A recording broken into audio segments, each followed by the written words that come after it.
Hey everyone, in this lecture we are going to talk about the PYQ analysis of your economy. See, first thing I'll tell you, this is not going to be a just another kind of a PYQ session क्योंकि हम इसमें PYQ को सिर्फ solve नहीं करेंगे, हम इसको strategic वे में सॉल्व करेंगे and will learn the art to smash PYQ specially of economy. See, हर एक सब्जेक्ट के PYQ को लगाने का तरीका अलग होता है. इकोनॉमी का अलग है, इन्वायरमेंट का अप्रोच अलग हो सकता है, ठीक है, साइंस इंडेक्स का टोटली अलग है.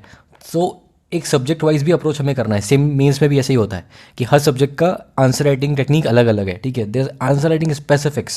सो basically coming to the prelims, तो एमसीक्यू हमारा जो इकोनॉमी का है ना, तो हम एक तरीका है कि स्टैंडर्ड फॉर्मेट सीखेंगे थ्रू आउट और एमसीक्यूज़. ऐसा नहीं है कि हम सारे एमसीक्यू करेंगे, विल डू इट सिलेक्टिवली और will try to trace it back जो हमने पढ़ा है. तो इस टोटल पीवाईक्यू को जितना भी हमने जो 12 लेक्चर लिया है, जो 8 या 9 आवर का लेक्चर हमने लिया है, इस लेक्चर से हम इसको रिलेट करेंगे, ठीक है. So if you are here to watch this PYQ session and if you are new to this session and watching it for the first time, I would request you to stop it right here and right now and go back and finish the economy series. Only 9 hours and trust me, you can solve, it can save your prelims, ठीक है, right. सो मतलब कि आपके 10 सवाल भी अगर सही, मतलब 10 में से 5 सवाल भी आपके सही होते हैं अगर इस सीरीज से, ठीक है, then you are scoring 10+ marks and this is huge game changer for your prelims, ठीक है. Okay, so let's do this. देखो करते हैं क्या. पहले हम देखते हैं नेशनल इनकम, ठीक है. विल ट्राई टू रिलेटेड समझना. ये क्या कह रहा है कि ये देखो, ये वाला क्वेश्चन जो है बेसिकली है ना, हर एक क्वेश्चन को हमें गधे की तरह सॉल्व नहीं करना है. We have to be very smart. This is something which is trend based question, तो इट इज़ नॉट इस साल के लिए इंपॉर्टेंट नहीं है क्योंकि ये 2015 में आया है यार, उसके 10 साल पहले का ट्रेंड पूछ रहा है, तो नॉट इंपॉर्टेंट. Come year. यहाँ पे टैक्स टू जीडीपी रेशियो क्या पढ़ा है कि नहीं, हम पढ़ा, ऑब्वियसली पढ़ा. अब हमें करना क्या है, you will relate it back to your notes या फिर जो हमने पढ़ा है ना, टैक्स टू जीडीपी रेशियो पढ़ा है, टैक्स टू जीडीपी रेशियो पढ़ा है, ठीक है. अब वह कह रहा है कि ये अगर इसमें डिक्रीज़ होता है, व्हाट डज इट इंडिकेट्स. तो बताओ मुझे कि इसमें क्या होगा, क्या इंडिकेट करेगा. जैसे ऊपर टैक्स है, नीचे जीडीपी है, अगर ये पूरी की पूरी रेशियो कम हुई, मतलब क्या हुआ, पूरी रेशियो कम हुई तो क्या हुआ यार, कि आपका टैक्स कलेक्शन बेसिकली कम हो रहा है. अब टैक्स कलेक्शन कम हुआ तो मतलब क्या है कि आपकी ग्रोथ, हर इंडिविजुअल के पास ग्रोथ रेट कम है. So in general what is happening is that कि स्लो इकोनॉमिक ग्रोथ रेट, ये एक स्टेटमेंट है, ठीक है. सेकंड स्टेटमेंट कह रहा है कि less equitable distribution of national income. अरे यार एक बात बताओ मुझे, मैंने आपको पढ़ाया है कि टैक्सेशन, जब मैंने पढ़ाया तो मैंने पढ़ा है कि taxation is a means to distribute redistribute the resources. कि जो अमीर का पैसा है सरकार लेती है, टैक्स के फॉर्म में आपसे लेती है, and distribute to the poors.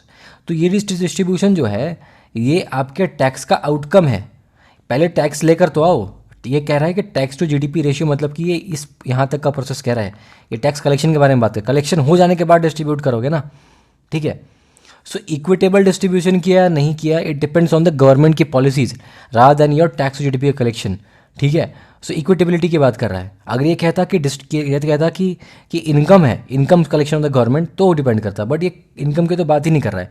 ये कह रहा है किस तरह का डिस्ट्रीब्यूट किया, and distribution job is in the hands of what is government. तो 2 नहीं होगा, 1 होगा, 1 ओनली. अच्छा, एक और डिस्क्लेमर ले लो मेरे से आप कि द थिंग इज़ कि क्वेश्चंस अगर गलत होते हैं, see because it's a rapid PYQ session, तो हो सकता है 1-2 सवाल में मिस्टेक हो जाए, फ्लो में सिली मिस्टेक्स हो सकती हैं, इट्स वेरी प्लॉजिबल. तो I would request you, I join hands and request you कि प्लीज़ उसको लेके आप प्लीज़ तलवार चाकू लेके मारने मत दौड़िए मुझे. You can just tell me and your feedback is very very precious and valuable to me. I will try to improvise. We all are human यार, हम सभी सीखने के लिए यहाँ पे, ठीक है. आई ट्राई माई बेस्ट कि कोई मिस्टेक ना हो, बट अगर हो जाती है, ह्यूमन मिस्टेक है, आई एक्सेप्ट इट और मुझे बता देना, ठीक है, हम लोग उसको करेक्ट कर लेंगे, ठीक है. All right, okay. यार तलवार लेके मार दोगे तो फिर मैं लेक्चर कैसे बनाऊंगा, ठीक है. Okay, so all right, come here. क्योंकि कुछ मिस्टेक्स रहते हैं, जैसे बुरी गंडक वाला वो मिस्टेक था. सो पीपल लाइक चढ़ जाते हैं कि यार ये कर दिया, ये नहीं है, ये है. ठीक है भाई, मैं कब बोल रहा हूँ कि नहीं है. Everybody made that mistake, Google पे भी वही दिया हुआ है, ठीक है. तो ठीक है, होता है, कोई बात नहीं. So that's the thing. Come here. 3.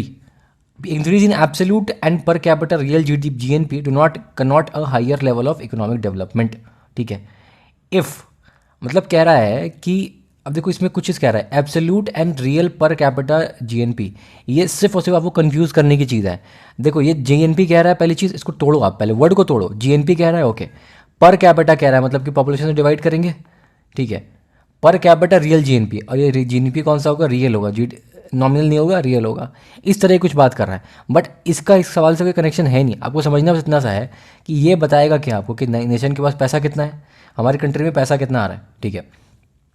GNP क्या होता है, GDP plus net factor income abroad, ठीक है. तो मतलब सरकार के पास कितना, मतलब कंट्री में कितना पैसा घूम रहा है, वैल्यू कितनी इकोनॉमी की।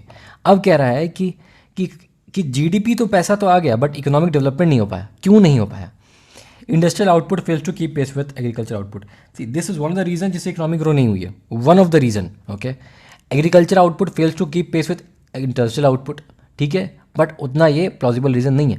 कह रहे हैं कि एग्रीकल्चर का आउटपुट, इंडस्ट्रियल आउटपुट बढ़ गया, एग्रीकल्चर आउटपुट नहीं बढ़ा। सो फॉरवर्ड बैकवर्ड लिंकेज नहीं हो पाए उतने अच्छे से। तो it's like a typical concept of economy, वो हम पढ़ेंगे मेंस में, मेंस के लिए पढ़ते हैं हम लोग। तो बेसिकली कहना ये चाह रहा है कि ये भी नहीं है, poverty and unemployment increase, and कह रहा है import grow faster than export. अब देखो, अगर इम्पोर्ट एक्सपोर्ट से फास्टर करेगा तो it is a negative impact on the economy, मैं मानता हूँ, ठीक है, हमारा करंट अकाउंट डेफिसिट हो जाएगा एंड ऑल। बट ये पूरे के पूरे इकोनॉमिक, ये बहुत ही ब्रॉडर कॉन्सेप्ट के बारे में बात कर रहा है कि पूरी की पूरी इकोनॉमिक कंट्री इंडिया की बात कर रहा है। सो ये पूरी इकोनॉमी को डिटरमाइन नहीं करेगा, ये it's a very narrower concept, तो ये नहीं है। ये कह रहा है कि industrial output fails to keep pace with agriculture output, मतलब कहना चाह रहे हैं देखो, एग्रीकल्चर से आप प्रोडक्शन करोगे, फिर आप मैन्युफैक्चरिंग के पास जाओगे, यहाँ से फूड प्रोसेसिंग वगैरह करोगे। सो this is basically your backward linkage and this is forward linkage. अगर ये आगे बढ़ गया, ये नहीं बढ़ पाया तो रॉ मटेरियल नहीं मिलेगा। अगर मान लो कि ये आगे बढ़ गया और ये नहीं बढ़ पाया, मतलब तो प्रोडक्शन तो हो रहा है बट उसको यूटिलाइजेशन नहीं हो पा रहा है आगे, ठीक है। So both of them are negative for the economy, so all these three are negative for the economy, ठीक है, सब कुछ नेगेटिव है। But which has the worst impact, कौन पूरे ओवरऑल इम्पैक्ट कर रहा है, तो ये वाला करेगा, पॉवर्टी एंड एम्प्लॉयमेंट इंक्रीज। कि पैसा तो आ गया, ठीक है, पैसा तो आ गया बट इकोनॉमिक डेवलपमेंट क्यों नहीं हो पा रहा? क्योंकि पॉवर्टी अभी भी है, अनएम्प्लॉयमेंट अभी भी है, ठीक है। This is the reason C. Okay, अब यहाँ जो कह रहे हैं कि problem international liquidity is related to non availability of what. अब देखो, मैंने आपको पढ़ाया हुआ है, आपको कैसे रिलेट करना है, आप यहाँ से देखो अपने लिक्विडिटी के बारे में। लिक्विडिटी हमने पढ़ा है क्या? ट्राई टू एक्टिव रिकॉल, हाँ लिक्विडिटी पढ़ा है, कहाँ पे पढ़ा है? तो लिक्विडिटी हमने पढ़ा, liquidity versus money supply. Money supply दोनों में फ़र्क होता है, ये कहता है कि पैसा कितना जल्दी आप कैश में कन्वर्ट कर सकते हो, उसको लिक्विडिटी कहता है। अब देख लो, गुड्स एंड सर्विस, हाँ बेचोगे तो पैसा आएगा, गोल्ड एंड सिल्वर बेचोगे पैसा आएगा, dollars and other hard currencies and exportable surplus. देखो इन चारों को बेचोगे, डील करोगे तो पैसा तो आएगा, बट सबसे ज़्यादा कैश कहाँ पे आएगा? तो खुद कह रहा है डॉलर्स एंड हार्ड करेंसीज, तो कैश सबसे ज़्यादा तो यहीं पे है, सी ऑप्शन। क्लियर है? ओके, मतलब मॉनेटरी पॉलिसी में अब एक एक चीज़ जो हम करेंगे उसको आप नोट से रिलेट बैक करोगे, यू विल, कहते हैं ना back to with us, you go to your back to your notes. अब देखो 23 का क्वेश्चन है, मैंने कराया अपने सेशन में भी, बट फिर देख लो। पोस्ट पैंडेमिक वर्ल्ड में सेंट्रल बैंक्स, मतलब दिमाग में आपको सोचना है, पोस्ट दिमाग में इसको इमेजिन करो, जाके वहाँ पे ना आप जाके बैठ जाओ। तो जब कह रहा है पोस्ट पैंडेमिक वर्ल्ड, तो जाके वहाँ पे बैठ जाओ कोविड के टाइम में। जब भी कह रहा है कि सेंट्रल बैंक, तो दिमाग में सोचो सेंट्रल बैंक हमारे यहाँ कौन है? आरबीआई। दिमाग में पिक्चर बना लो, ठीक है। ये वर्ल्ड बैंक कह रहा है, वर्ल्ड वाइड कह रहा है, तो हमारे यहाँ क्या आरबीआई है, had carried out interest rate hike, बढ़ा दिया इंटरेस्ट रेट, पैंडेमिक के बाद बढ़ाया। इसका मतलब कि पैंडेमिक के दौरान तो इंटरेस्ट रेट कम किया था, कम किया, why they reduce it because expansion करना था इकोनॉमी में, क्योंकि रिसेशन ये आ रहा था, हमारी इकोनॉमी स्लो डाउन कर रही थी, नेगेटिव ग्रोथ रेट था। बट इसके बाद इतना पैसा फ्यूज़ कर दिया कोविड के टाइम में कि फिर इन्फ्लेशन आने लगा। That's why did what, they try to suck up the liquidity and they raise their interest rate, ठीक है। तो उसके इन्फ्लेशन को कंट्रोल करने क्या करा इन्होंने, इंटरेस्ट रेट को बढ़ा दिया ताकि मनी सप्लाई जो है लिक्विडिटी कम हो जाए, ठीक है। तो ये तो काम किया था, स्टेटमेंट 1 जो है वो राइट है। टू कह रहा है कि central bank generally assume that they have the stability to counteract the rising consumer prices via monetary policy means. बिल्कुल सही बात है, मॉनेटरी पॉलिसी आरबीआई करती है, इंटरेस्ट रेट हाइक कर देगी, रेपो रेट बढ़ा देगी तो पैसा कम हो जाएगा, ठीक है। This is monetary policy transmission, तो 1 and 2 बोथ आर सही एंड दिस एक्सप्लेन्स कंक्रीटली कि ये कंट्रोल कर सकती है, इसलिए यहाँ कंट्रोल कर रही है। So this two are right, that is why the right answer would be your, कि दोनों स्टेटमेंट सही हैं और एक्सप्लेन भी करता है, तो ये होगा, ए हो गया आपका।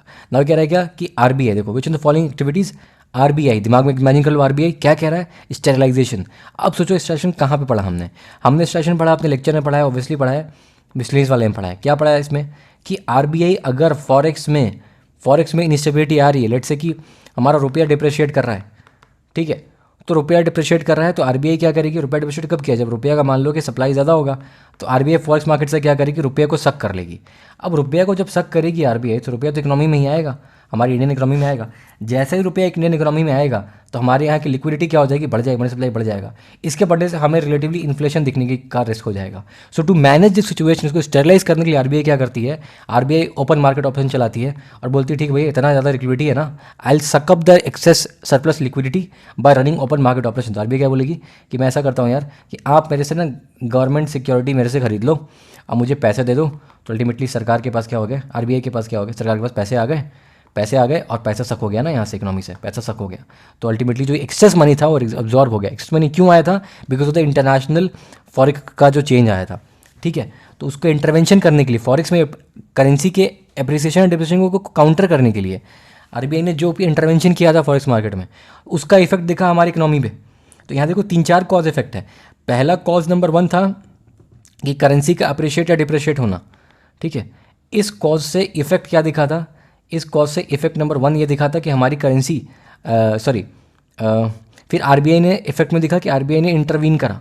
इंटरवीन करने का फिर इसका अब ये वाली चीज़ एक नई कॉज 2 बन गई, और इसका इफेक्ट दिखा इंडिया पे कि इंडिया में लिक्विडिटी बढ़ गई। तो अगर आपको ये तरीका करने आता है, ये कॉज एंड इफेक्ट जनरेट कर पाते हो, then you are a pro in economics, trust me. मैं आपको एक एग्जांपल और देता हूँ, ठीक है। एक और एग्जांपल समझो मेरे से, बहुत प्यारा एग्जांपल है, ठीक है। अब जैसे कि मैं आपको कह रहा हूँ यार कि एक्सचेंज रेट के बढ़ने घटने से क्या इंपैक्ट पड़ रहा है आपके रुपये के डिप्रिसिएशन पे, ठीक है। जैसे मान लो यूपीएससी ने क्वेश्चन पूछा 2022 में, इसने पूछा कि रियर और नियर अगर इंक्रीज हो जाता है, then what is impact on the currency, appreciate करेगा डिप्रिशिएट करेगा, ठीक है। तो एक और क्वेश्चन पूछा कि ट्रेड पे क्या इंपैक्ट पड़ेगा, ट्रेड बढ़ेगा कि घटेगा, एक्सपोर्ट पे क्या इंपैक्ट बढ़ेगा कि घटेगा। देखो अब मैं क्या बोल रहा हूँ कि रियर नियर करना, बढ़ना, इसका घटना मेरे लिए कॉज नंबर 1 है। अगर ये बढ़ा घटा, लेट से कि नियर जो है ये बढ़ गया, तो इसके बढ़ने से मेरी करेंसी क्या हो गई, अप्रिशिएट कर गई। तो what I have done is that कि इस कॉज का मैंने यहाँ पे एक इफेक्ट निकाला, and this is the effect number 1 and this is the cause number 1। अब इस कॉज, ये जो इफेक्ट था, this become a cause number 2, ये खुद में एक नया कॉज बन गया, और इस कॉज का एक और इफेक्ट अब दिखेगा, इस कॉज का एक इफेक्ट दिखेगा। अब देखो क्या इफेक्ट दिखेगा, अब ये एक नया कॉज बन गया ना, this is a new cause now. अब इस कॉज का इफेक्ट दिखेगा, अब इस कॉज का इफेक्ट 2 क्या दिखेगा, इस कॉज का इफेक्ट 2 क्या दिखेगा कि अगर करेंसी अप्रिशिएट करती है तो हमारा एक्सपोर्ट क्या होगा, export will fall, export will be less comparative. तो आपको ये चीज़ समझ में आती है कि this is basically how it was happening, कि एक कॉज फिर इफेक्ट बन रहा है, फिर ये जो इफेक्ट बना ये खुद में एक नया कॉज बन गया। So this is the timeline. अगर इतनी क्लैरिटी हमें है कि we can bifurcate this, then you are a pro in economics, ठीक है।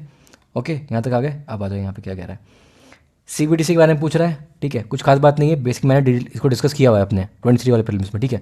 डुप्लीकेशन, टाइम बहुत कम है, डुप्लीकेशन नहीं करेंगे, ठीक है। ओके, इंडियन इकोनॉमी में कह रहा है कि विच ऑफ द फॉलोइंग, ठीक है, ये दिमाग में इमेजिन करोगे, इंडियन इकोनॉमी को इमेजिन करोगे, ठीक है, बैठ के जाके वहाँ पे, ओके बैठ जाना जाके। जो the following components are the part of a monetary policy. हमारे पास पढ़ा था 2 चीज़ होती है, अब इसको रिकॉल करो अपने नोट से। एक मॉनेटरी पॉलिसी होती है, एक फिजिकल पॉलिसी होती है। अब देखो क्या क्या है, बैंक रेट क्या मॉनेटरी पॉलिसी का पार्ट है, बिल्कुल है, ठीक है। ओपन मार्केट ऑपरेशन क्या है, जस्ट पढ़ाई की है, ठीक है बिल्कुल है, दोनों है। पब्लिक डेट और पब्लिक रेवेन्यू, यार ये तो फिजिकल पॉलिसी बजट में हम लोग पढ़ते थे, budget is a part of physical policy. तो यहाँ पे आपका ये दोनों तो नहीं होगा, 3-4 नहीं होगा, 3-4 हट गया, 3-4 गया, और 1 और 2 दोनों है, तो 1 and 2 ओनली। क्लियर है? ओके अब आगे बढ़ते हैं। ये क्या कह रहा है, एसएलआर के बारे में बात कर रहा है, ठीक है। अब देखो यहाँ पे अगर आपको नहीं पता कि 50 बेसिस पॉइंट क्या होता है, कोई बात नहीं, भूल जाओ। एसएलआर के बारे में बात कर रहा है ना, अब ये रिलेट करो यहाँ से, एसएलआर कहाँ पढ़ा हमने, रिलेट करो, पढ़ा हमने एसएलआर, सीआरआर एसएलआर पढ़ा था हमने, ठीक है, ठीक है। बैंक को मेंटेन करना होता है रिजर्व, ठीक है। अच्छा, इंडियाज जीडीपी कह रहा है क्या कि आरबीआई ने अगर एसएलआर को कम कर दिया, तो अब देखो यहाँ पे इफेक्ट क्या, कॉज क्या है, कॉज इज कि आरबीआई ने एसएलआर को कम कर दिया। जैसे ही इस एसएलआर को कम करे, इसका इफेक्ट क्या दिखेगा। अब ये इफेक्ट पूछा चारों में से कौन सा इफेक्ट है, इंडिया की जीडीपी ग्रोथ रेट इंक्रीज करेगा ड्रास्टिकली। देखो अब ड्रास्टिकली देख के तो पहले रेड फ्लैग दिखता है, बट ये हमें देख के फालतू बात नहीं करनी, ये रेड फ्लैग देगा, but we will not consider that is a wrong statement just by drastically देख के। अंधा वाला काम नहीं करना है, ठीक है। इसको देख के दिमाग में बत्ती जलेगी कि हाँ यार ये गलत हो सकता है, बट गलत है ये नहीं पता, हम कॉन्सेप्ट से ही गलत उसको डिक्लेयर करेंगे। तो इंडिया की जीडीपी ग्रोथ रेट इंक्रीज करी, कोई सेंस है इस बात की? ये कह रहा है एसएलआर को कर दोगे, एसएलआर को कम कर दोगे, इंडिया की जीडीपी ग्रोथ इंक्रीज कर जाएगी, कुछ भी बोल रहा है। तो ये तो एसएलआर कम, बैंक के पास पैसा ज़्यादा होगा ना यार। अब बैंक के पास पैसा ज़्यादा हुआ, समझो ना इस बात को कि एसएलआर कम कर दो, बैंक के पास पैसा ज़्यादा हुआ, ज़्यादा लेंडिंग करेगी तो हो सकता है कि ज़्यादा उसका कैपिटल फॉर्मेशन हो जाए, ठीक है। इन्वेस्टमेंट ज़्यादा हो, ज़्यादा कैपिटल फॉर्मेशन पढ़ा है मैंने आपको, लेक्चर में 1 में पढ़ाया है मैंने इसको आपको, कि more lending, more capital formation, more investment, more capital good का प्रोडक्शन एंड मोर जीडीपी। तो हो सकता है कि करे, बट ड्रास्टिकली कर लेगा, ग्रेजुअली करेगा, ड्रास्टिकली नहीं करेगा। तो बिल्कुल ही ये एब्सोल्यूट स्टेटमेंट। FII इन्वेस्टर में bring more capital into our country. SLR कम हुआ यार, इंटरेस्ट रेट बढ़ाओगे तब ना लोग को बढ़ाओ, इंक्रीज करोगे। इनको क्या, ये FII क्यों हमारे आएंगे कि भाई इंडिया में मेरे को ज़्यादा रिटर्न मिलता है, तब तो इंडिया में कैपिटल लेकर आएंगे। हमने अगर यील्ड अपना बढ़ा दिया या हमने अपनी इंटरेस्ट रेट बढ़ा, दोनों एक ही बात है, मोटा मोटा दोनों को बढ़ा दिया तो मतलब उनको लगेगा कि इंडिया में चलो यार, इंडिया में ज़्यादा मेरे को रिटर्न मिलता है, तो they will come to India. But ये तो SLR कम करा है ये, ठीक है। So this is not the case. Schedule commercial bank में कट देयर लेंडिंग रेट्स। अब दिस समझो कि अगर SLR को कम करा मतलब कि बैंक्स के पास पैसा ज़्यादा बचेगा, क्योंकि रिजर्व कम रखना पड़ा तो बैंक के पास पैसा ज़्यादा बचा। अब जब बैंक के पास पैसा ज़्यादा बचेगा तो बैंक्स ऑब्वियसली बोलेगी नहीं यार कि मेरे से ज़्यादा पैसा काम करते हैं, लेंडिंग का जो रेट है ना, ऐसा करो यार कि लेंडिंग का रेट मैं कम कर देता हूँ ताकि ज़्यादा पैसा लोग ले लें। सो कम कर देगी रेट को। This is the right, see is the right statement. It में drastically again red flag, it is the liquidity in the banking system. यार SLR कम करने से लिक्विडिटी तो बढ़ेगी ना, कि कम होगी, बढ़ेगी, तो it is a wrong statement. C is the right answer. अब क्या कह रहा है देखो यहाँ पे, इंडियन इकोनॉमिक कंसेप्ट जाके बैठ जाओ यहाँ पे, purposes of statutory reserve requirements. Again देखो वही वाला है, सेम क्वेश्चन है, इसको पढ़ना, खुद से सॉल्व करना, ठीक है, okay. Multiplier in an economy increases which is following. देखो हमने पढ़ा कि मनी मल्टीप्लायर दो चीज़ों पर डिपेंड करता है, या तो वो रिजर्व पर डिपेंड करेगा, रिजर्व टू डिपॉजिट रेशियो पढ़ा था हमने जस्ट लास्ट कल लेक्चर में पढ़ा है। एक और किस पे करता है डिपेंड, ये किस पर डिपेंड करता है बताओ मुझे। बेसिकली करता है कि लोग कितना सेविंग हो रहा है, ठीक है, कितना लोगों के पास सेविंग है, that is what is your money multiplier, ठीक है। जितना सेविंग होगा उतना इकोनॉमी में पैसा घूमेगा। देखो increase in the cash reserve ratio, अगर कैश रिजर्व रेशियो बढ़ा दोगे तो बैंक के पास पैसा कम बचेगा, तो बैंक लेंडिंग कम करेगी। More the lending is more the money is multiplied, ज़्यादा लोगों के पास पैसा जाएगा, ज़्यादा मनी मल्टीप्लाई होगा, तो ये तो गलत बिल्कुल है। इंक्रीज SLR अगर बढ़ा दोगे फिर RBI के पास कम पैसा बचेगा, तो कम पैसा कम लेंडिंग करेगी, कम लेंडिंग हुआ तो पैसा कम घूमेगा इकोनॉमी में, तो ये भी गलत हो गया। Increase in the banking habit of people, अगर लोग ज़्यादा बैंकिंग करेंगे, ज़्यादा बैंकिंग में इसका मतलब कि ज़्यादा सेविंग करेंगे, अगर ज़्यादा सेविंग के बैंक में ज़्यादा पैसे होंगे and banking will lend more, there is more lending, there is more multiplication of money, then there is more money multiplier, ठीक, multiplier is more. Increase in the population of country, अगर population बढ़ गया, उसके पैसे ना लोगों के पास, जरूरी थोड़ी कि पॉपुलेशन हो गया तो सबके पास पैसा मल्टीप्लाई ही होगा, नहीं हो सकता, जरूरी नहीं है। C is the most apt statement, तो सी इज राइट। अब देखो यहाँ जाओ, मॉनेटरी पॉलिसी कमेटी क्या पढ़ा है हमने, बिल्कुल पढ़ा है। RBI करती है डिसाइड अपने पॉलिसी रेट को, रेपो रेट को, ठीक है, ये सही है। फाइनेंस मिनिस्टर हेड है नहीं, RBI गवर्नर हेड है, तो ठीक तो गलत हो गया, 3 गलत हुआ तो ये गया, तो 1 दोनों में सही, 1 तो हमने सही देख लिया है। 12 मेंबर बॉडी थी क्या, बिल्कुल नहीं, हमने देखा था 5 मेंबर बॉडी थी, ठीक है, 5 थी या 6 थी, एक बार कंफर्म कर लेना, ठीक है। 4 थे, 4 + 1 + 1 शायद 6 था, ठीक है, पर नोट्स में कंफर्म कर लेना जाके, ठीक है। 5 या 6 में से कोई एक है, 12 तो बिल्कुल भी नहीं है, तो 2 तो गलत हो गया, 2 गलत हुआ, ये गया 1 ओनली, ठीक है, okay. RBI decides to adopt an expansionist money policy, देखो एक्सपेंशन का मतलब क्या है, अब RBI क्या करेगी, मनी सप्लाई को बढ़ाएगी। ये कब करना चाहिए RBI, when would RBI do that, जब ऑलरेडी मार्केट में पैसा कम है, तभी तो ये कॉज हुआ, तो इसका इफेक्ट दिखेगा मार्केट में, भैया रिसेशन वगैरह आ रहा है, तो RBI चाहेगी पैसा बढ़ाओ, मार्केट में पैसा, एक्सपेंशन करो इकोनॉमी का, तो पैसा भेजो, पैसा भेज के इस तरह के समझो ना कि RBI controls the flow of रूपी और द पैसा, ठीक है, और समझो कि इकोनॉमी को एज अ बलून समझो आप, ठीक है, और इस पैसे को एज एन एयर समझो, ठीक है। तो RBI अगर कंट्रैक्शनिस्ट मनी पॉलिसी यूज़ करेगी तो यहाँ से पैसे क्या करेगी, सक करेगी, यहाँ से हवा को सक करेगी, इकोनॉमी को कंट्रैक्ट करेगी। When RBI will try to do the expansionist money policy, मतलब कि इसको एक्सपैंड करना चाहेगी, तो पैसा यहाँ पे क्या करेगी, फ्यूज़ करेगी, यहाँ से गैस जो है वो भरेगी इकोनॉमी में, इंडियन इकोनॉमी में, ठीक है। इसको इस तरह से समझो, कभी नहीं कन्फ्यूजन होगा, ठीक है। Same goes for that, expansionist का एक और नाम है ईजी मनी पॉलिसी। आप क्या करते हो, इसको ईज में छोड़ते हो, किसी को फुला दोगे, करोगे हाँ भाई ईज कर ले, खा पी के फुल जाएगा, दैट इज़ द थिंग। एक और समझो कि अगर मैं कंट्रैक्शनिस्ट बोलता हूँ तो इसको मैं यहाँ से सक करूँगा, कंट्रैक्शन का एक और नाम होगा क्या, टाइट, तो टाइट का मतलब क्या होगा, मैं इसको स्क्वीज़ करूँगा तो टाइट हो जाएगा, ठीक है, ये चीज़ क्लियर है। अब ये एक्सपेंशनिस्ट मतलब कर रहा है, इसका मतलब क्या है, सिंपल मतलब क्या है कि मनी सप्लाई को हमको देखना है कि मनी सप्लाई को बढ़ाएगा। अब मनी सप्लाई को बढ़ाने से क्या क्या इंपैक्ट दिखेगा वो बात करनी है। कह रहे हैं कि which one it would not do, क्या नहीं करेगा, जिससे कि इसको एक्सपेंशनिस्ट मनी पॉलिसी फॉलो करना है तो क्या नहीं करेगी, ठीक है। बहुत अच्छा क्वेश्चन है, यहाँ पे गलत होने का चांस ज़्यादा है, बट देखो cut and optimise the SLR ratio, अगर SLR रेशियो को कट एंड ऑप्टिमाइज कर देगा, मतलब SLR को अगर रिड्यूस करा, ऐसे क्वेश्चन हमेशा लिख के सॉल्व करना, SLR को अगर रिड्यूस करा तो क्या हुआ, मनी सप्लाई क्या होगी, बढ़ जाएगी। और इसको क्या करना है, इसको करना है, इसको एक्सपेंशन मनी पॉलिसी ही फॉलो करना है, इससे तो होगी। बट ये कह रहा है which one of the following it will not do, ये तो करना चाहिए, ये कह रहा है क्या नहीं करेगी, तो ये तो करना चाहिए, तो ये तो नहीं होगा, ठीक है, ठीक है। Increase the marginal standing facility rate, ठीक है, इसके बारे में बात करेंगे। Cut the bank rate and repo rate, ठीक है, अगर ये बैंक रेट रेपो रेट को कट कर देगी, मतलब कम कर देगी, ठीक है, इसको कम करेगी तो ऑब्वियसली मनी सप्लाई बढ़ेगी, तो ये तो करना चाहिए, यानी 1 भी करना चाहिए, 3 भी करना चाहिए, 1 भी करना चाहिए, ठीक है। क्या नहीं करना चाहिए, अगर मेरे को MSF, ये क्या होती है, मार्जिन स्टैंडिंग फैसिलिटी की, कि आप बैंक्स RBI के पास कितना पैसा पार्क कर सकते हैं। अगर ये फैसिलिटी के RBI इसको इंटरेस्ट रेट पे करती, जिस रेट पे इंटरेस्ट पे करती है उसको कहते हैं MSF। अगर RBI इसको ज़्यादा इंटरेस्ट देगी तो लोग ज़्यादा मनी पार्क करेंगे, अगर ज़्यादा मनी पार्क करेंगे तो एक्सपेंशनिस्ट थोड़ी होगा, पैसा कम हो जाएगा इकोनॉमी से, तो ये नहीं करना चाहिए इसको। और यही तो पूछ रहा है कि क्या नहीं करना चाहिए। So it's your 2 only.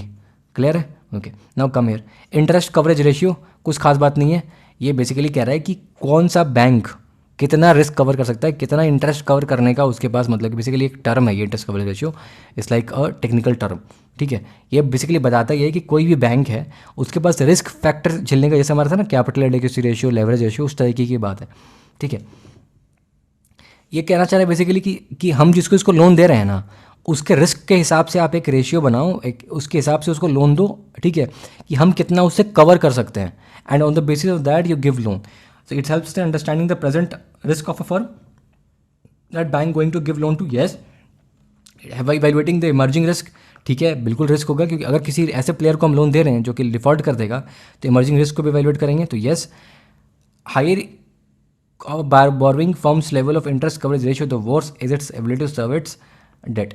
ठीक है, अब देखो क्या कह रहा है 1 and 2, तो 1 and 2 तो हमारा सही है, तो ये गया, अब हमें इसमें और इसमें देखना है। अब क्या कह रहा है कि the higher a borrowing firm's level interest coverage ratio, ठीक है, the worse is its ability to service debt. देखो समझना अच्छे से, एक अच्छा क्वेश्चन है ये, कि हायर बोरोइंग फर्म्स, मतलब कि मान लो कि ये बैंक है, बैंक से ये जो फर्म है, लेट से फर्म एक्स, ये फर्म एक्स क्या कर रहा है, इसको बोरो कर रहा है। ठीक है, RBI बैंक इसको पैसा दे रहा है, तो ये बोरो कर रहा है बेसिकली। ठीक है, अब ये अगर बोरो कर रहा है तो इसका इंटरेस्ट कवरेज रेशियो अगर ज़्यादा है, इसका ज़्यादा है, तो मतलब क्या है कि ये ज़्यादा इंटरेस्ट कवर कर सकता है। सो इट इज़, इसकी सर्विस, डेट करने की सर्विस जो इसकी अच्छी होगी ना, बुरी थोड़ी होगी, ये ज़्यादा इंटरेस्ट को कवर कर सकता है। So it is good, they are safe to give the loan to. ठीक है, तो ये अपने लोन को सर्विस करने का इसका एबिलिटी जो होगा वो अच्छा होगा, ना कि वर्स होगा। तो 3 तो गलत है, तो 1 and 2 ओनली। ठीक है, तो this is about this 11 question, and now will come to that, कौन सा क्वेश्चन हमारा था, छूट रहा था, ये 7 वाला देखते हैं। ठीक है, now will talk about the banking. थोड़ा सा फास्ट चलेंगे, अपनी स्पीड को बढ़ाएंगे, टाइम हमारे पास कम है, एक्चुअल टाइम आपके पास कम है, मेरे पास तो क्या ही है। ठीक है, देखो बेसल कह रहा है, बेसल कहाँ पढ़ा हमने, बेसल पूछ रहा है क्या क्या ऑप्शन पढ़ना, कुछ नहीं है बैंकिंग को लेके, ये सब सिली ऑप्शंस है। तो बेसल ने पढ़ा है, अब जाके आपको सॉल्व कैसे करना है। बेसल जब भी देखो दिमाग में सोचो बेसल कहाँ पढ़ा हमने, अपने सिलेबस से लिंक करो, जहाँ पढ़ा हमने बैंकिंग में पढ़ा है बेसल, दिमाग में रिकॉल करो बेसल से क्या क्या पढ़ा है। CAR पढ़ा है हमने, लेवरेज रेशियो पढ़ा है, basically capital to risk weighted ratio पढ़ा है। ठीक है, बेसिकली रिस्क के बारे में बात करता है। इंडिया फिजिक्स और क्या पढ़ा था हमने, DC पढ़ा था और GC पढ़ा था। इनका क्या होता है, बेसल नॉर्म ज़्यादा होता है। ठीक है, इंडिया में बेसल नॉर्म जो है वो बेसल से भी ज़्यादा स्ट्रिक्टल फॉलो करते हैं हम लोग। ठीक है, बेसिकली बताता है कि बैंक का रिस्क जो है कितना ज़्यादा है। ठीक है, हो गया क्लियर, यहाँ तक इस तरीके से आपको करना है। अब आ जाओ यहाँ पे capital to adequacy, capital adequacy again देखो बेसल से कनेक्टेड है ये वाला। ठीक है, amount that a bank has to maintain, ये मैंने पढ़ाया है ऑलरेडी, आपको वहाँ से रिवाइज करना, ये आराम से खुद से अटेम्प्ट करना। ठीक है, बहुत ईजी, आराम से हो जाएगा। ठीक है, marginal standing facility and net demand and time, ये तो आपने पूछा भी नहीं कि क्या है, पूछा कि किस चीज़ में यूज़ होता है। कम्युनिकेशन नहीं, मिलिट्री नहीं, सप्लाई नहीं, बैंकिंग ऑपरेशन। कितना इजी क्वेश्चन है। अब आपको समझना क्या है कि MSF है क्या और NDTL है क्या, दोनों क्या मैंने पढ़ाया नहीं, आपको बिल्कुल पढ़ाया, रिवाइज करना जाके। ठीक है, okay. What are the facilities of the beneficiaries that can get from services of, कुछ खास हमारे लिए इंपॉर्टेंट नहीं है, उस तरीके से कंसेप्चुअल नहीं है। अब देखो ये जो क्रेडिट रेटिंग एजेंसीज है ना, ये यहाँ पे इंडिया में टोटल 6 हैं। ठीक है, व्हाट इज़ योर होमवर्क, इन 6 का आपको नाम देख लें, मैं लिखवा दूँ क्या नाम आपको, should I tell you the name of this 6 agencies, बोलो तो लिखवा देता हूँ मैं। ओके, तो इसके 6 भी एट प्रेजेंट हमारे इंडिया में 6 एजेंसीज हैं which are your credit rating agencies. ठीक है, उनके नाम आप लिख ही लो मेरे से। ठीक है, यहाँ पे लिख लो, अपने नोट्स में जाकर नोट करो, मैंने बताया नहीं था एक्चुअली, ये इंडिया में 6 हैं बेसिकली, आपके 6 का नाम लिख लो आप। एक है आपका क्रिसिल, ठीक है, एक है CRISIL, and then there is your care, CARE care, and then there is your ICRA है, फिर आपका SMRE है, ये नाम सिर्फ ध्यान रखना मोटा मोटा आप। फिर एक ब्रिकवर्क्स रेटिंग है, ठीक है, एक ब्रिकवर्क्स है, and then there is your India rating and research. इतना मोटा मोटा याद रखना। अब आपको क्या देख, क्वेश्चन क्या कह रहा है कि इन इंडिया, और ये सबके सब रेगुलेट कौन करता है, सेबी करता है। अब इसने क्या बोला है, इसने बोला है कि RBI करता है, बिल्कुल गलत स्टेटमेंट है। तो 1 तो गया, 1 गया, और यहाँ देखो 1 गया। ऐसे ऑप्शन आपका यहाँ से भी आ जाना था, बट ठीक है, फिर भी देख लो क्या कह रहा है ये, पब्लिक लिमिटेड है कि नहीं, इकरा इकरा पब्लिक लिमिटेड है कि नहीं? देखो इकरा सबको पता होता है कि है इंडियन, बट पब्लिक लिमिटेड किसी को नहीं पता होता। बट यूपीएससी आपसे उम्मीद भी नहीं करती कि पता हो आपको, क्योंकि आपने एक अगर कर लिया था तो लिमिट होता। बट हमारे अब तो पेयर में ऑप्शंस आते हैं, तो अब तो इसका स्कोप नहीं होता, ठीक है। बट फिर भी तो इकरा हमें पता था ये है। ब्रिकवर्क रेटिंग कह रहा है कि इंडियन क्रेडिट एजेंसी है या नहीं, इंडियन ही तो है ब्रिकवर्क्स, तो ये भी 3 भी सही है। 1 और 3 तो सही है ना। 50-50 तो ऐसे ही आ चुके थे हम लोग, अगर पेयर वाला होता तो 50-50 तो आ चुके होते हम लोग, ठीक है ओके। अब यहाँ तो बैंक्स बोर्ड ब्यूरो पे क्वेश्चन दोबारा पूछ चुका है, क्या है देख लो यहाँ पे, मोटा मोटा देखना, मैंने पढ़ाया हुआ है अच्छे से, पढ़ाया हुआ कुछ खास कंसेप्चुअल है नहीं है, ठीक है। यूसीबी के बारे में क्वेश्चन है, सुपरवाइज कौन करता है भाई, सेंट्रल गवर्नमेंट करती है, तो गलत हो गया। Issue equity shares and preferential share, भाई यूज शेयर तो इशू कर ही सकता है ना, ठीक है। देखो broad under purview of banking regulation act, ठीक है। तो आपका हो गया यहाँ पे बेसिकली, ये सभी सही है, मतलब आपका बैंकिंग रेगुलेशन में था, मैंने पढ़ाया हुआ है आपको, तो आपका हो गया basically 2 and basically it's your 2 and 3, ठीक है।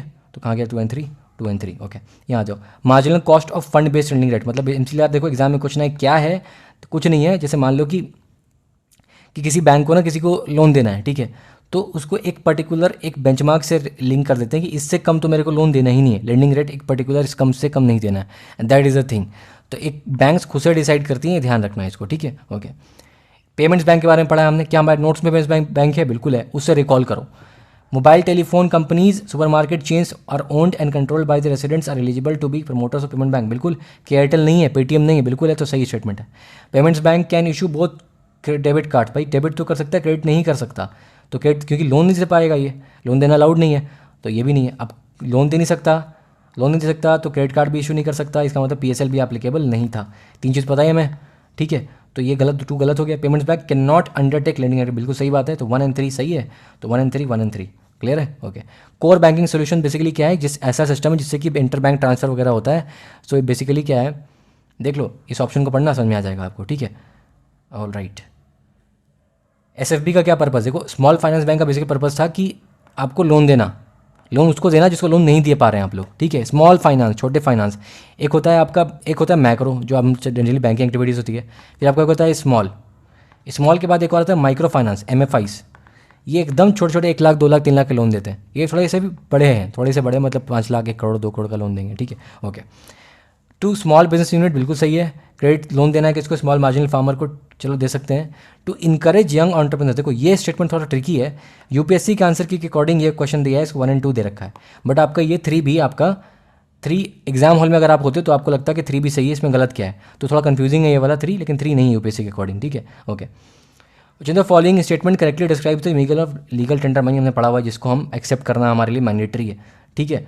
मेटालिक मनी नहीं, ठीक है। Money which is a creditor is under compulsion to accept a settlement of claim, बिल्कुल सही बात है। मनी जो टेंडर्ड कोर्ट ऑफ लॉ, कुछ भी बोल रहा है यार ये। Money the bank of cheques and draft, ये तो डिनाई भी तो कर सकते हो ना, चेक लेकर के बोले नहीं लेंगे, ठीक है। Cheque is not a legal tender, ध्यान रखना, तो नहीं है। बट किसी को पैसा दोगे, मान लो 2000 का नोट दिया, बोला सेटलमेंट करो मेरे लोन का, तो बोलेगा नहीं कर सकते हैं, क्यों, तो वो इलीगल होगा ना, that is a legal tender, you have to accept it for a transaction और सेटलमेंट ऑफ मनी, ठीक है। पब्लिक सेक्टर बैंक के बारे में कुछ क्वेश्चन पूछ रहा है, ठीक है। To put the public sector banks in order, the merger of associate banks with the parent state bank has been effected. ये देखो कुछ खास क्वेश्चन नहीं है, मतलब एक थोड़ा सा क्वेश्चन है कि आप देख सकते हो, बट हमारे कंसेप्चुअली कोई ऐसा कुछ यूज़ में आने वाला क्वेश्चन नहीं है, ठीक है। Following assets of a commercial bank, देख लो, ऐसा एसेट में बड़ा एसेट होता है, एक लाइबिलिटी होता है। लाइबिलिटी जो भी डिपॉजिट करोगे बैंक को, उसको आपको रिटर्न देना है, तो डिपॉजिट होगा। जो बैंक एडवांसेस करता है, मतलब कि लोन देता है, वो बैंक के लिए एसेट होता है कि उस पर इंटरेस्ट रेट मिलता है उसको। सो एडवांसेस मतलब कि आपका लोन, ये सही है, डिपॉजिट बिल्कुल गलत है, तो लाइबिलिटी है, ठीक है। तो क्या पूछ रहा है, not an asset, sorry not an asset पूछ रहा है ना, तो एडवांसेस तो एसेट है, इन्वेस्टमेंट भी एसेट है। Money at call and short notice, मतलब कि एक दूसरे को लोन देगा, आपस में बैंक, अगर बैंक 1 बैंक 2 लोन दियागा तो दोनों आपस में चार्ज करेंगे ना कुछ इंटरेस्ट रेट, तो ये भी तो एसेट ही है। लाइबिलिटी क्या है, डिपॉजिट इज अ लाइबिलिटी, तो बी। मान लो आपको ये दोनों नहीं भी पता था, ये दोनों नहीं भी कंफ्यूज हो, बट इतना तो पता है ना कि deposit is a liability for sure, तो ये तो एसेट नहीं है, ये तो पूछ रहा है नॉट इज एन एसेट, तो डिपॉजिट, ठीक है हो गया यहाँ तक। ये तो नीच टाइप का क्वेश्चन है। एनएफटी के बारे में क्वेश्चन है, मैंने एनएफटी पढ़ाया है क्या है, बेसिकली देख लेना एक बार इसको, ठीक है। ये साइंस एंड टेक का बेसिकली क्वेश्चन यहाँ पे घुस गया है, ठीक है। शॉर्ट टर्म, देखो ये क्वेश्चन पूछा है डीसीसीबी के बारे में, यहाँ पर बेसिकली अब इसको लिंक करो आप सिलेबस से। हमें पता कोऑपरेटिव सिस्टम होता है, कोऑपरेटिव में रूरल होता है ना अर्बन होता है। रूरल का हिस्सा ये है स्टेट, उसके नीचे में डीसीसीबी, उसके नीचे में पीएससीएस, ये सब शॉर्ट टर्म वाले हैं। लॉन्ग टर्म वाले का नाम बड़ा बड़ा था। ये क्या नोट्स आपको दिमाग में आ रहा है? अगर आपको नोट्स दिमाग में नहीं आ रहा मतलब आपका रिवीजन सही नहीं। देखो सब यही एक तरीका है पढ़ने का कि जब मैं आपको पढ़ा रहा हूँ तो आपके दिमाग में आप बोलते हो ना याद नहीं होता सर, भूल जाता हूँ या फिर कनेक्शन नहीं बनता, सिली मिस्टेक इसलिए होता है क्योंकि आपको अपना नोट्स नहीं याद है। मुझे कैसे याद है? मैंने तो आपको पढ़ाया।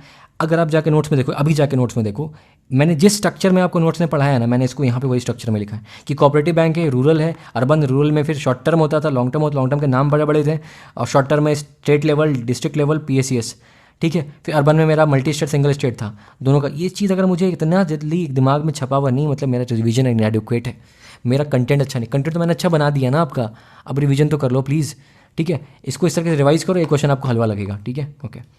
अब आया था फाइनेंशियल मार्केट में क्या है बेटा, इस साल क्वेश्चन आया था बेटा क्या होता है। तो बेटा बेसिकली इस लाइक नंबर, मैंने डिस्कस किया था आपको, न्यूमेरिक वैल्यू, ठीक है। अब कह रहा है कि 23 का क्वेश्चन है, क्या कह रहा है कि which on the following are capital market में कह रहा है कौन कौन सा होता है। कैपिटल मार्केट तो उन्होंने पढ़ा है कि लॉन्ग टर्म होता है, तो आपका गवर्नमेंट बॉन्ड मार्केट मतलब गवर्नमेंट सिक्योरिटी लॉन्ग टर्म हो गया, ठीक है। ट्रेजरी बिल मार्केट तो शॉर्ट टर्म होता है ना, टी बिल, वो हमारे मनी मार्केट में आता है, तो टी बिल तो नहीं होगा। तो कह रहा है कि कैपिटल मार्केट में कौन कौन सा है, तो 3 तो नहीं है। Call money market, call money तो शॉर्ट टर्म होता है, एक दिन के लिए होता है, पर्सन बैंक में करता है, तो भी आपका शॉर्ट टर्म हो गया। नहीं, 2 तो शॉर्ट टर्म है। कह रहा है कि शॉर्ट टर्म मतलब कि आपका शॉर्ट टर्म मार्केट में, मनी मार्केट में कौन सा है, कैपिटल मार्केट में कौन सा है। तो आपका बेसिकली क्या हो जाएगा, government bond market and stock market, तो 1 और 4 यानी 2। अब देखो यहाँ पे कन्फ्यूजन बताता हूँ मैं आपको क्या है। स्टॉक मार्केट दोनों तरीके से हो सकता है, स्टॉक को आप लॉन्ग टर्म भी बेच सकते हो, स्टॉक को आप शॉर्ट टर्म भी आज खरीदा कल बेच दिया, दोनों हो सकता है। तो दे शुड हैव गिवन कि लॉन्ग टर्म स्टॉक ऐसा कुछ, बट तो ये कन्फ्यूजिंग है स्टेटमेंट नंबर 4, ठीक है। तो बट ठीक है, UPSC says what it says, ठीक है। ये मैंने डिस्कस किया हुआ है question obviously. Convertible bonds, bond को कन्वर्ट करने वाले बॉन्ड्स मैंने पढ़ाया आपको, OFCDs, ठीक है, उसको देख लेना एक बार। आपको बेसिकली लिंक करना है, जैसे OFCDs पढ़ाया तो जाकर आपको लिंक करो कि अच्छा कहाँ पढ़ाया था मैंने OFCDs को, जाकर रिवाइज करो, दिमाग में आपके चमकना चाहिए कि मेरे यहाँ पे ये चीज़ लिखी हुई है, ठीक है। अब देखो क्या कह रहा है, कमर्शियल पेपर, ये सारा का सारा मैंने पढ़ाया, उसको जाकर रिवाइज करके देखो, ये आपको हलवा लगेगा क्वेश्चन, ठीक है। आपको मैंने एक जगह पढ़ाया हुआ है सारा का सारा, कमर्शियल पेपर, सर्टिफिकेट डिपॉजिट वगैरह वगैरह सब कुछ पढ़ाया हुआ है, फिर भी देख लो कुछ है थोड़ी। Call money sir short term पूछ रहा है कि क्या सही है, तो कह रहा है call money short term finance inter bank transaction, बिल्कुल सही। कॉल मनी होता था, एक आपका शॉर्ट एक कॉल मनी होता था, एक आपका वो नोटिस मनी होता था। Zero coupon bonds are interest bearing, zero coupon में तो इंटरेस्ट नहीं होता है ना, तो गलत है। तो 4 तो गलत हो गया, 4 गलत हो गया, ठीक है। 3 सही है और 3 इसमें है नहीं, तो 1 और 3 हो जाएगा, ठीक है। अब इसको आप सॉल्व करके भी देख लेना, ठीक है। अब क्या करें, following is issued by registered portfolio investor to overseas investors who want to be part of the stock market without, ये तो आपका क्या होता था, प्रोमिसरी नोट नहीं, पार्टिसिपेटरी नोट। प्रोमिसरी नोट तो ये होता था कि मैं आपको पैसा दूंगा, पार्टिसिपेटरी नोट कि फॉरेन वाला इंडिया में कहता है कि भैया मेरे को नोट दे दो, पैसा इशू कर दो, ठीक है। एंड आपको जैसे फॉरेन से मान लो कोई इंसान आया, ठीक है, लेट से एक्स बंदा इंडिया में आता है, इंडियन में कोई FII है, इसको बोलता है कि देखो भैया लेट से कंपनी इंडिया में कोई लेट से कि ओला है, मेरे को ओला में शेयर चाहिए but I don't want directly invest करना, तो आप शेयर खरीदो और खरीद के मेरे को दे दो, that's how you will own indirectly the share of the company, but इसके बाद वोटिंग राइट तो नहीं होगी, ठीक है, क्लियर है, okay. Reserve bank of India manages services government of India securities, ठीक है। इसको ये देखो, ये क्वेश्चन जो है ये मैंने डिस्कस किया हुआ है, एक बार इसको रिवाइज करना हो जाएगा। जो कंसेप्चुअल मैं वहाँ पे वो करा रहा हूँ आपको, जो आपके सप्लाई चेन वाले से, ठीक है। मसाला बॉन्ड के ऊपर क्वेश्चन पूछा है, ठीक है। रूपी डोमेंट बॉन्ड से बिल्कुल सही बात है। मसाला बॉन्ड ने पढ़ाया कि नहीं पढ़ाया मैंने आपको, शायद मसाला बॉन्ड मैंने आपको नहीं पढ़ाया है, ठीक है। मसाला बॉन्ड नहीं पढ़ा, मैं आपको सुपर में कवर करा दूंगा मसाला बॉन्ड, ठीक है। नहीं मैंने शायद PT में कराया मसाला बॉन्ड, आपको एक बार देख लेना तो एक बार, ठीक है। नहीं कराया तो बताना, मैं करा दूंगा आपको, ठीक है, ओके।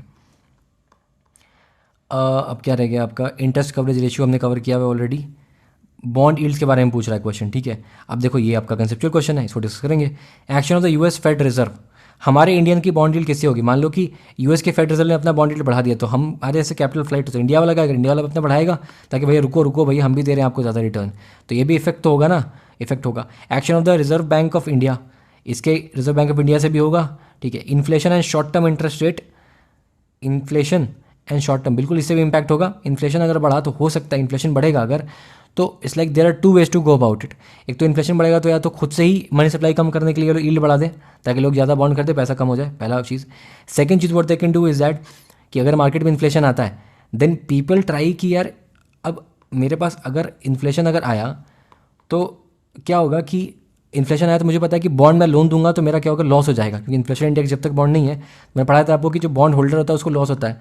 तो मार्केट इन्फ्लेशन होगा तो ये लोग क्या करेंगे, बॉन्ड में इन्वेस्ट नहीं करेंगे, तो बॉन्ड का क्या हो जाएगा, डिमांड कम हो जाएगा, डिमांड कम होगा तो बेसिकली प्राइस कम हो जाएगा, तो यील्ड बढ़ जाएगा, तो यील्ड पे इम्पैक्ट तो पड़ा ना।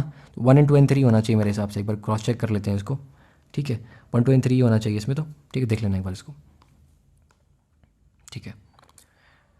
अब बजट का क्वेश्चन है ये, यहाँ से कंसेप्चुअल क्वेश्चन डिस्कस करेंगे इसको हम लोग, ये अच्छा डिस्कस करेंगे इसको, ठीक है। इंटरेस्ट डिक्रीज इन इकोनॉमी, ये भी देख लेते हैं, अच्छा क्वेश्चन है, ये भी अच्छा क्वेश्चन है। अच्छा और क्या है, ये तो चलो कुछ खास बात नहीं है, ये सब ऐसी बाउंसर देता है यूपीएससी, करने कर लोगे करना चाहोगे तो। ये आपके ये भी कर लेंगे, इजी सा क्वेश्चन है। और क्या कर लेंगे, ये भी कर लेंगे, कंसेप्चुअल क्वेश्चन है, अच्छा रहेगा हमारे लिए, बजट तो अच्छा है। ये भी कर लेंगे, बिल्कुल सही है। ये भी हम लोग कर लेंगे, ठीक है।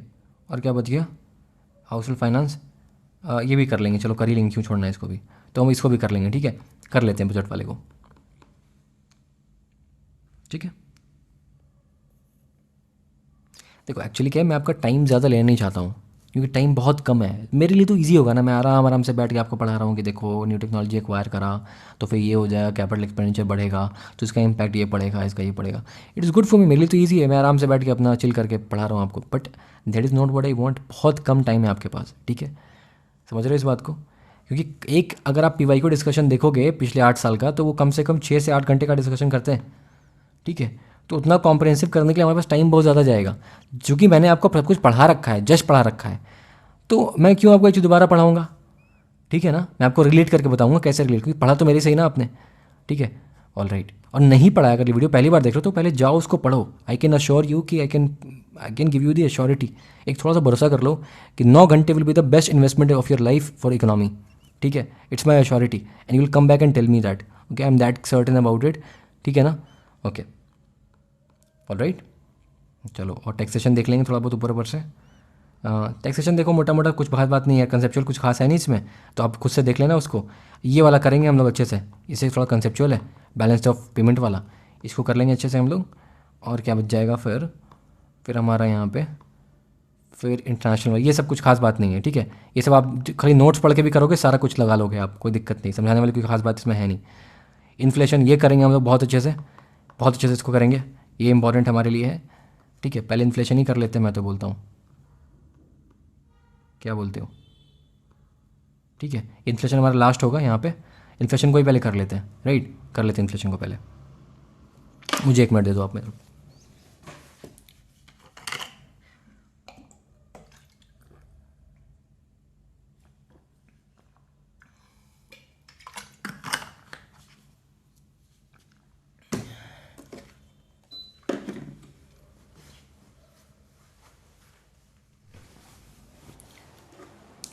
ठीक है, चलो देखते हैं क्या कह रहा है। इन्फ्लेशन अगर इंडिया में अगर इन्फ्लेशन आया, ठीक है, तो कह रहे क्या स्टेटमेंट करेक्ट होगा, controlling the inflation in India is responsibility government of India only. नहीं यार, गवर्नमेंट ऑफ इंडिया की भी रिस्पॉन्सिबिलिटी आरबीआई के भी है, दोनों की है।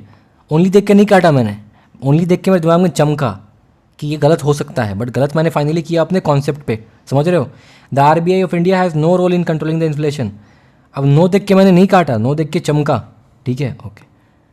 Decreased money circulation helps in the controlling of inflation, बिल्कुल सही बात है, मनी सप्लाई कम कर दो, increase money circulation helps in the control, बिल्कुल गलत बात है, पैसा और बढ़ा दोगे, लोगों का पॉकेट गर्म है, डिमांड ज़्यादा हो रहा है, इन्फ्लेशन बढ़ रहा है, उसकी वजह से आप पैसा देकर पॉकेट और गर्म कर दोगे, नहीं तो 1 हो गया हमारा ईजिली, कितनी ईजिली हुआ। For likely is most inflationary, सबसे ज़्यादा पैसा इन्फ्लेशन किस, महंगाई कौन बढ़ाएगा। रीपेमेंट ऑफ, देखो बहुत प्यारा सा क्वेश्चन है, अच्छे से समझो, रीपेमेंट ऑफ पब्लिक डेट, ठीक है, बात करते हैं। Borrowing from the public to finance budget deficit, borrowing from the banks to finance budget deficit, creation of new finance, बहुत प्यारा डॉक्यूमेंट है, बहुत प्यारा है, समझो। मतलब कि पब्लिक डेट, हम अब समझो कैसे करना है इस सवाल को, आप अपने नोट्स में जाके रिवाइज करो जो मैंने पढ़ाया। पब्लिक डेट मैंने कहाँ पढ़ाया, आपको पढ़ाया कि जो मेरे पब्लिक मतलब सरकार का जो डेट है, पब्लिक डेट, वो पब्लिक डेट क्या है, ठीक है। अब this debt is denominated in 2 parts, था ना हमारा, कि एक तो या तो आपने इंटरनल सोर्सेज से लिया, एक एक्सटर्नल सोर्सेज से लिया था, ये पढ़ा था हमने, ठीक है। अब इसको पब्लिक डेट को फाइनेंस करने के लिए आप क्या कर सकते हो, या तो बाहर से ले लो फॉरेन से, या फिर इंडियन से ले लो, या फिर आप आरबीआई को बोलो भैया मेरी नई करेंसी प्रिंट कर दो। बट हम ये नहीं करते, क्यों? इसको कहते हैं मोनेटाइजेशन ऑफ डेफिसिट। ये क्यों नहीं करते हम लोग? क्योंकि इसको करने से इन्फ्लेशन आ जाता है, हाइपर इन्फ्लेशन। तो it is the most inflationary in effect, that's why creation of new money, मतलब नया पैसा छाप के दो हमको। तो बिल्कुल ही ये सही, बिल्कुल ही ये नहीं करना है, ठीक है। Borrowing from banks to finance, सबसे ज़्यादा हम लोग क्या यूज़ करते हैं? ये दोनों बीएनसी यूज़ करते हैं, ठीक है। सरकार इन दोनों को, इंडिया का ही तो पैसा है ना, इंडिया के बैंक से, बैंक के पैसा कहाँ से है? इंडियन लोगों का ही तो पैसा है, ठीक है। तो ये दोनों हम करते हैं ताकि हमारी पैसा हमारे करेंसी में ही हमारा पैसा घूमे, ठीक है। ऑल राइट, बजाओ with reference to the economic demand pull inflation. मैंने अब देखो रिवाइज कैसे करना है नोट्स को, एकदम फील आ जाएगा अभी। डिमांड पुल मैंने पढ़ाया था आपको, डिमांड पुल इन्फ्लेशन होता है, डिमांड पुल करता है एंड आपको फिर सप्लाई पुश करता है, ठीक है। अब ये कह रहा है कि demand pull inflation can be caused by, अब इस डिमांड पुल इन्फ्लेशन का ये कॉज पूछ रहा है। तो एक तो तरीका आपसे पूछता है कि डिमांड पुल इन्फ्लेशन में तो क्या इफेक्ट होगा, बट ये नहीं पूछ रहा है आपसे, ये पूछ रहा है यहाँ वाला पार्ट, ये पूछ रहा है कि क्या क्या कॉजेस होंगे which will cause the demand pull inflation. तो बेसिकली हमको क्या पता था कि डिमांड पुल इन्फ्लेशन होने के लिए लोगों के पास पैसे ज़्यादा होने चाहिए, तभी तो डिमांड ज़्यादा हो, सबको मैगी चाहिए मैगी चाहिए मैगी चाहिए। तो क्या क्या चीज़ डिमांड ज़्यादा क्रिएट करेगी, that will pull the inflation, that those demands will pull the inflation. तो देखो क्या कह रहे हैं कि इन्फ्लेशनरी पॉलिसीज़, एक्सपेंशनरी पॉलिसीज़, ज़्यादा पैसा लोगों के पास होगा तो डिमांड ज़्यादा बढ़ेगा, तो बिल्कुल सही बात है। फिजिकल स्टिमुलस, मतलब कि सरकार ने पैसे ज़्यादा दे दिए लोगों के पास, फिजिकली स्टिमुलेट किया है इकोनॉमी को, ठीक है, तो ये भी पैसा ज़्यादा छोड़ेगा। और क्या है, हायर परचेजिंग पावर, लोगों के पास ज़्यादा परचेजिंग पावर है तो ऑब्वियसली ज़्यादा परचेजिंग पावर, ज़्यादा डिमांड, ज़्यादा खरीदने का चुल है, ज़्यादा उनके पॉकेट में पैसा है, तो आपका 4 भी हो गया। तो 1, 2 एंड 4, तो 1, 2 एंड 4 तो एक तो सही है, इस वाले ऑप्शन में है, इसमें नहीं है, इसमें भी नहीं है, इसका मतलब कि आपका ए और डी में से कोई एक होगा। राइजिंग इंटरेस्ट रेट, जैसे ही इंटरेस्ट रेट बढ़ेगा तो फिर क्या होगा, लोग कम पैसा लेंगे, लोगों का जो कॉस्ट ऑफ बोरोइंग बढ़ गया तो बोरोइंग कम करेंगे, पैसा कम होगा, इसका मतलब कि पैसा कम हो जाएगा। सो it is anti inflationary in effect. तो 5 तो नहीं होगा, तो ये भी गया, तो 1, 2 एंड 4 ए ऑप्शन। क्लियर है? ओके। क्या कह रहा है, CPI फॉर इंडस्ट्रियल वर्कर, मैंने पढ़ाया कि नहीं पढ़ाया कि CPI जो M है वो रिलीज़ कौन करती है, NSO करती है, बाकी जो सारे के सारे वो कौन सी करती है, आपकी labour bureau, ministry of labour करती है, ठीक है, देख लो, डिपार्टमेंट ऑफ लेबर ब्यूरो करती है, आरबीआई करेगी, आरबीआई यूज़ करती है सीपीआई को, सीपीआई कंबाइंड को टू इन्फ्लेशन मॉनिटरिंग के लिए, इन्फ्लेशन टारगेटिंग के लिए। डिपार्टमेंट पर्सनल ट्रेनिंग क्यों करेगा यार, इकोनॉमिक अफेयर्स क्यों करेगा यार, लेबर ब्यूरो करता है, इतना हमने पढ़ा हुआ है, मैं नोट्स में मैंने पढ़ाया हुआ है आपको, इन्फ्लेशन में पढ़ाया हुआ है। इन इकोनॉमी में क्या पूछा कि इन्फ्लेशन अगर टू हाई है तो RBI is likely to buy the government securities. अब ये कॉज एंड इफेक्ट का क्वेश्चन है कि कॉज क्या है यहाँ पे, कॉज इज की इन्फ्लेशन ज़्यादा। अब इस इन्फ्लेशन के ज़्यादा होने से हुआ क्या होगा, अब जाके बैठ जाओ उस मार्केट में और समझो कि इन्फ्लेशन अगर ज़्यादा हुआ तो क्या इफेक्ट दिखा होगा, यानी मनी सप्लाई बढ़ा हुआ होगा।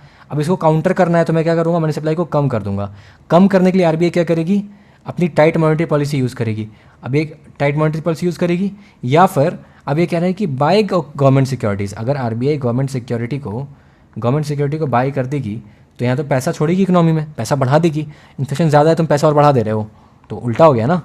हमेशा आरबीआई काउंटर साइक्लिकल मेजर लेती है किसी चीज़ को क्योर करने के लिए, कि इशू अगर पैसा बढ़ना है तो अपने मेजर के थ्रू पैसे को कम करेगी। तो ये तो बिल्कुल नहीं है, it would rather have sold the government securities. Government security अगर बेचता तो पैसे लेता तो पैसा कम हो जाता इकोनॉमी से, ठीक है। रुपया डिप्रिशिएट कर रैपिडली तो RBI is likely to sell dollars in the market, ठीक है। तो रुपया अगर डिप्रिशिएट कर रहा है तो आपने क्या करा, रुपया डिप्रिशिएट करने के लिए आपने मार्केट में डॉलर को बेचा। अब डॉलर को भेजा, डॉलर की डिमांड बढ़ गई, डॉलर डिप्रिशिएशन, आपको रुपया क्या हो जाएगा, रुपया कंट्रोल में आ जाएगा। तो yes, RBI is likely to sell dollars in the market. और आरबीआई इज गोइंग, जब आरबीआई डॉलर को सेल करेगी तो रुपये को सक भी करेगी, तो रुपये को सक करेगी आरबीआई। और इसके मेजर को काउंटर करने के लिए आरबीआई क्या करती है, स्टेबलाइजेशन का प्रोसेस करती है, जो कि हमारा ओपन मार्केट ऑपरेशन पढ़ा था हमने, ओके। ये जो करेगी ना, इससे इंडियन मार्केट में क्या इंपैक्ट पड़ेगा, पैसा बढ़ जाएगा, ये रुपया ऐसे खींच के लाएगी, रुपया हमारे मार्केट में ही तो आएगा। Interest rates in the USA और European union were to fall, that is likely to induce RBI to buy dollars. अब बहुत अच्छा क्वेश्चन कि अब यहाँ देखो बहुत मल्टीपल कॉज एंड इफेक्ट लगेगा यहाँ पे, कैसे लगेगा समझो क्या कह रहा है, अच्छा प्यारा क्वेश्चन है। कह रहा है कि इंटरेस्ट रेट अगर यूएसए में, यूरोपियन यूनियन, मतलब कि वहाँ इंटरेस्ट रेट अगर कम हो गया, अगर इंटरेस्ट रेट वहाँ पे कम हो गया तो मतलब कि यील्ड भी वहाँ पे कम हो गया होगा, इतना तो हमें क्लियर है, ठीक है, यानी वहाँ रिटर्न भी कम हुआ है, ठीक है, बहुत बढ़िया। Likely to induce RBI to buy dollars, ठीक है। अब आरबीआई डॉलर खरीदेगी